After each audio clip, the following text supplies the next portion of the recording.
Hi! Is everybody awake? You better be awake because I have a story to tell you about me and my sister Mary. When we were little girls, we went to Texas to visit our Grandpa and Grandma Clark, and they lived on a farm way away from the city. And there was no electricity, there was no running water. They had to get their water from a well. That was really cool. And of course, there's no television. So we had to find things to do around.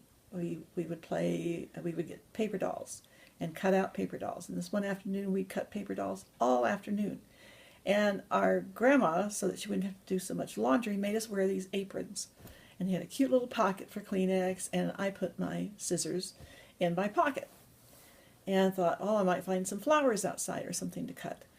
So Mary said, let's play hide and go seek.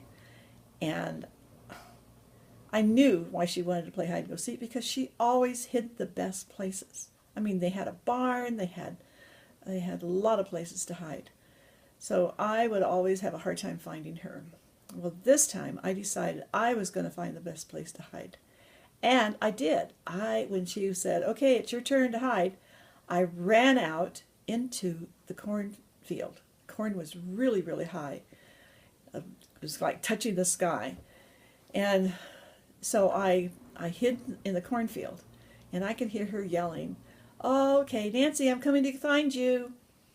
And then she couldn't find me. Where are you, Nancy? Where are you? And I would just kind of giggle. And then I heard this little voice behind me saying, help, help me, help me. And I'm going, wait a minute, did I imagine that, or did that really happen?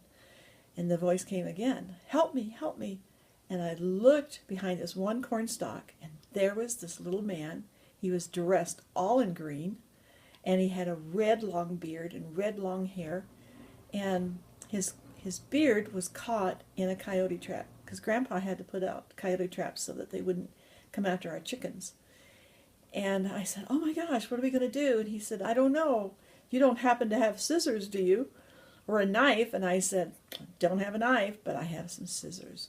And I reached in my little pocket and got out the scissors, and I snipped off the end of his beard.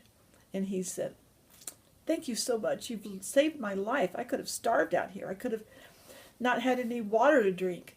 He said, thank you so much. And he said, you're such a good little girl that when you grow up and have children, as soon as you have your first baby, I will appear on St. Patrick's Day, and if they put their best shoe outside their bedroom door, I will fill it full of goodies.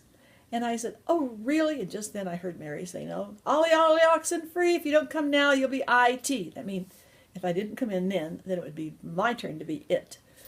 And I didn't want to be it anymore. And so I turned back to the little man to say thank you, and he was gone. He was gone. So I ran into the house, and Mary said, where were you? And I said, well, if I told you, you would never believe it. She says, where were you? So I told her the story, and she says, you're right. I don't believe you.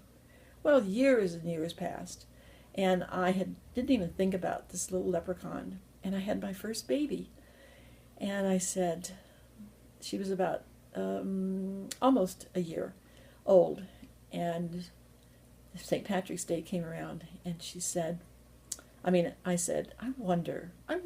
The story came up in my mind, thinking, I helped that leprechaun. Who knows? Maybe he's right. So I put out that night before St. Patrick's Day. I put out her best shoe outside her door, her bedroom door. So they have to come into the house somehow and get to the shoes. So that morning I kind of forgot. She woke up, and I went into her and picked her up, and I came out and I stubbed my toe on her shoe, and all these little green candies went flying everywhere. And I'm going, oh my gosh, where'd that come from? And then I remembered again, oh, it was the leprechaun. So he really told me the truth. And do you know, from that day forward, no matter how many children I had, and I had 6, he would come on the night before St. Patrick's, and I told them all, put your shoe out. They were kind of like, yeah, right.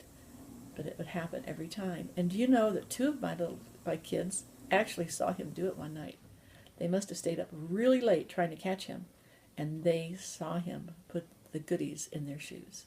So now I'm old and I've got grandchildren and I have even great-grandchildren. And you know what?